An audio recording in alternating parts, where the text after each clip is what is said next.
बाबा नीम करोड़ी के साप्ताहिक कथा संस्करण में आप सभी भक्तों का स्वागत है। आज हम सुनेंगे बाबा रामदास रचित किताब मिरेकल ऑफ लव से एक कहानी।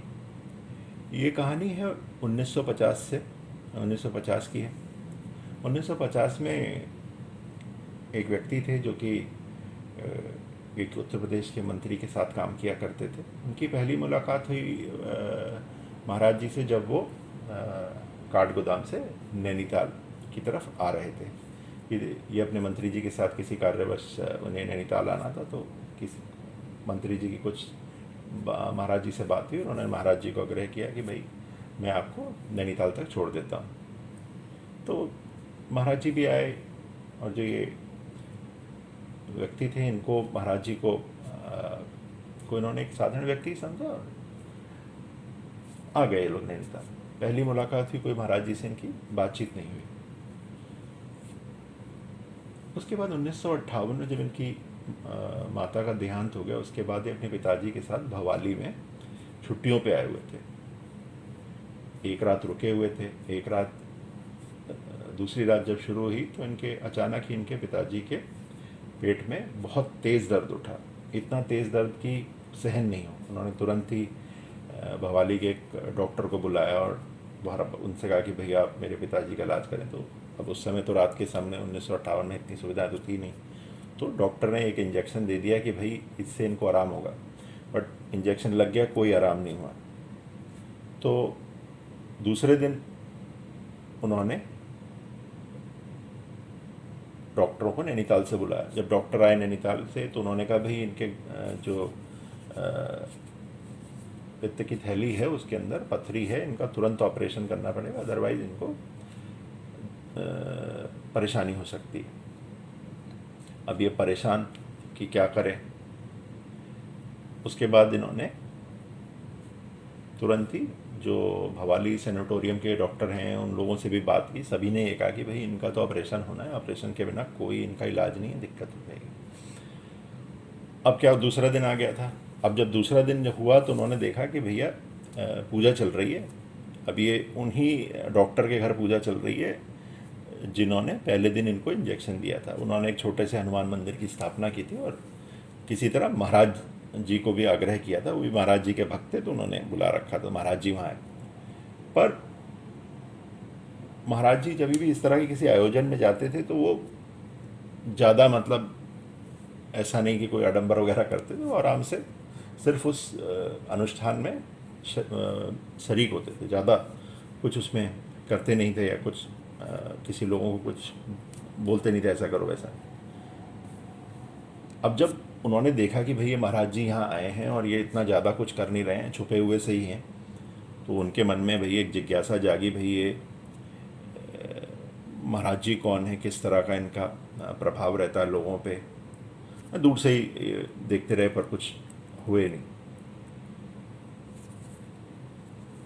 अब इनके पिताजी की तबीयत खराब, ये समझ नहीं पा रहे भाई इतनी उम्र में इनका ऑपरेशन यहाँ कराया जाए कि नहीं कराया। दुविधा, परेशानी, पिताजी दर्द में है। तभी किसी ने इनको बोला कि भैया आप एक काम करें, ये बाबा नीम करोली के पास चले जाएं, वो आपको ज़रूर कुछ ना कुछ मदद करेंगे। अब मैं तो जो ये लोग थे, ये दिल्ली में रहते थे, इन्होंने हज़ारों बाबाओं के बारे में सुन रखा था। तो इन्होंने कहा भाई मैं तो नहीं जाऊंगा।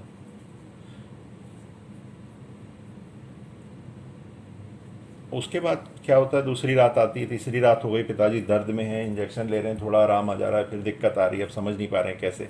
उस समय ऐसी सुविधाएं भी नहीं थी कि भैया चलो एम्बुलेंस वगैरह की व्यवस्था करके आप दिल्ली ले जाइए, कहीं ले जाइए। अब इतने में क्या होता है कि भाई उनको दोबारा कोई कहता है कि भैया आप महाराज जी के नीम करोड़ी बाबा से आग्रह करिए और तुरंत आपका कुछ ना कुछ वो आपकी मदद ज़रूर करेंगे। अब इसी में अब उन्हें लगता है इतने लोग कह रहे हैं चलो मैं महाराज जी के पास जाऊं।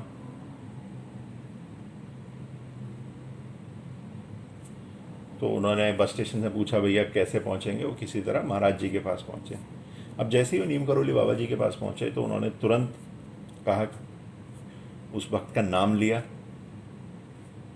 और बोला कि भाई तुम्हारे पिताजी बहुत बीमार हैं, तकलीफ़ में।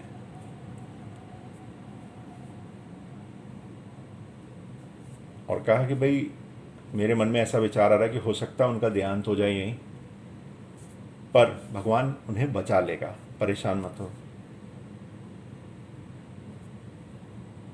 और जैसा मुझे ये भी मालूम है कि सभी डॉक्टरों ने आपसे कहा है कि इनका ऑपरेशन कराओ, ऑपरेशन कराओगे तो आप परेशानी में आ जाओगे, दिक्कत हो सकती है, परेशान मत हो, सब ठीक हो जाएगा। और उन्होंने कहा कि भाई अपनी झोली में से उन्होंने 2-3 आम निकाल के दिए, बोले आप एक काम करो, ये अपने पिताजी को खिलाओ, वो ठीक हो जाएंगे। उसके बाद मैं निकलने लगा और पहुंचा अपने पिताजी के पास, तुरंत उन्हें वो आम वाम खिलाए, और जैसे ही उन्होंने आम खाया उनका जो स्वास्थ्य है वो ठीक होने लगा कुछ दिन, और वो ठीक होने लगा, दर्द कम हो गया, परेशानी कम हो गई। और उन्हीं दिनों में वापस दिल्ली जाने की सोच रहे थे, जो भक्त थे वापस दिल्ली जाने की सोच रहे थे। तो इन्होंने कहा कि भाई ऐसा है कि जाने से पहले एक बार महाराज जी से मिल लेता हूँ। तो गए, महाराज जी के दर्शन किए उन्होंने। महाराज जी ने उनसे कहा देखो तुम दिल्ली जा रहे हो, जाओ, कोई समस्या नहीं है, पर तुम गाड़ी बहुत तेज़ चलाते हो, आप अपने गाड़ी बिल्कुल धीरे चलाओ, अपने पिताजी को लेकर जाओ और उन्हें कभी कोई तकलीफ़ नहीं होगी और वो ठीक हो जाएंगे। ये सुनकर भक्त ने भी अपनी गाड़ी ली, महाराज जी के पैर छुए, अपनी गाड़ी ली और दिल्ली के लिए चले गए। उसके बाद ना तो भक्त के पिताजी को कभी ऑपरेशन की ज़रूरत हुई, ना कभी उनको कोई दर्द उठा पेट में, और वो हमेशा स्वस्थ रहे, कोई समस्या नहीं हुई उनके साथ। अब इस कहानी से हमें क्या समझ में आता है? महाराज जी कोई डॉक्टर तो थे नहीं, आखिर वो थे क्या? वो एक ज़रिया थे, जिस हिसाब से जो भी व्यक्ति तकलीफ़ में होता था उसकी तकलीफ़ को वो दूर कर देते थे। और जब भी उन्होंने किसी की तकलीफ़ को दूर किया, वो दोबारा कभी उसको समस्या नहीं है। अगर हम माने, चाहे अभी मैं कुछ दिनों पहले यूट्यूब पे कोई कहानी सुन रहा था, वो महाराज जी के बारे में बता रहे थे। ऐसी उन्होंने भी कई अच्छी बातें बताई। ये आज तक का एक चैनल है, उस पर बता रहे थे, काफ़ी अच्छी बातें बताई। तो आखिर महाराज जी से हमें शिक्षा क्या मिलती है? महाराज जी से हमें सबसे बड़ी शिक्षा ये मिलती है कि अगर आप किसी की मदद कर सकते हो तो आप करो, बेहिचक होकर करो। अगर आपका कोई रिश्तेदार परेशानी में है, या आपका कोई दोस्त परेशानी में, या आप राह चलते किसी को परेशानी दे रहे हैं, तो आप तुरंत उसकी मदद करिए। मदद करने से अपने साथ मत रोकिए, और मदद करने के बाद उस मदद को भूल भी जाइए। मैं यहाँ एक बड़ी छोटी सी कहानी लूँगा कि भाई एक राजा साहब थे, और उन्होंने एक गरीब बच्चे को पढ़ा दिया और पढ़ लिख के आईएएस बन गया। अब राजा साहब बूढ़े हो गए, उनकी राजपाट भी चला गया। अब एक दिन वो उस बच्चे से मिले, 10-20-50 लोग खड़े थे। तो महाराज जी ने, वो राजा साहब ने कह दिया, अरे भाई ये जो भी है आज मेरी वजह से, मैंने इसकी पढ़ाई का खर्चा उठाया, जो भी कहा। जैसे ही ये उन्होंने कहा, उनका जो भी खाते में अच्छाई भरी थी वो चली गई। अगर आप किसी का भला कर रहे हैं, आप किसी की मदद कर रहे हैं, तो आपके जो एक भगवान द्वारा बनाया हुआ एक खाता है, उसमें आपके बुरे कर्म और अच्छे कर्म दोनों दर्ज होते हैं। अगर आप कोई बुरा होंगे तो बुरा चला जाएगा, अच्छा होगा अच्छा आ जाएगा आपके खाते में। अब जैसे ही आपने कुछ अच्छा किया, किसी की मदद की, और तो होगा क्या, आपका जो भी खाते में अच्छाई होगी वो ख़त्म हो जाएगी, आपका खाता नीचे पोजीशन में आ जाएगा, नीचे आ जाएगा। तो हमने करना क्या? किसी की मदद करनी तो करो, कोई समस्या नहीं है। और मदद के बाद अपने अपने ज्ञान को उस व्यक्ति पे थोपो भी मत कि आज इसने मेरी मदद की है तो भाई ये अब मेरा गुलाम हो गया। नहीं, उसे छोड़ दो, उसका प्रारब्ध उसको लेकर जहाँ जाना जाएगा। आप उसको कोई भी चीज़ बता सकते हो, कोई चीज़ समझा सकते हो, बट उस पर थोप नहीं सकते कोई चीज़। अब मान लीजिए आप किसी बच्चे की शिक्षा का खर्च उठा रहे हैं, अब वो बच्चा बड़ा हो गया, तो आप उसको ये मत बोलिए कि आपको ये करना है, यही करना है, नहीं। आप उसे ज्ञान दीजिए, उसे बताइए क्या चीज़ है, खोल के समझा दीजिए, बाकी उसके विवेक पे छोड़िए वो क्या करना चाहता है, ना कि अपने विवेक के अंदर। आप कई बार देखते होंगे कि आपका कोई रिश्तेदार कमज़ोर है, पैसे से कमज़ोर है, आर्थिक स्थिति अच्छी नहीं है, व्यापार सही नहीं चल रहा, नौकरी सही नहीं चल रही, आप उसकी मदद कर रहे हैं, बहुत अच्छा कर रहे हैं, बिल्कुल करना चाहिए। पर आप तुरंत क्या देखते हैं, अब जब तक उनके आप मान लीजिए कोई आप बच्चे की मदद, आप किसी रिश्तेदार की मदद कर रहे हैं और जैसे ही उसके बच्चे बड़े होते हैं वो अचानक आपके खिलाफ हो जाते हैं। आपको लगेगा तो मेरी बेइज्जती कर रहे हैं, एक तो मैं इनकी मदद कर रहा हूँ, ऊपर से मेरी बेइज्जती कर रहे हैं। ऐसा बहुत बार आपको देखने मिलेगा। आपने किसी की बहुत मदद करी हो, चाहे वो रिश्तेदार हो, दोस्त हो, बट जब भी उसके बच्चे बड़े हुए या उसके बच्चे आपकी इज्जत नहीं कर रहे हैं, क्यों नहीं कर रहे हैं? आप ज़रूरत से ज़्यादा ज्ञान दे रहे हैं उनको, उनके ऊपर अपना शासन चलाना चाहते हैं। एक बात हमेशा ध्यान रखिए, एक अंग्रेजी की कहावत है, when you are in trouble your ego is double. When you are in trouble your ego is double. जब भी आप परेशानी में होते हो तो आपका अहम दुगना हो जाता है।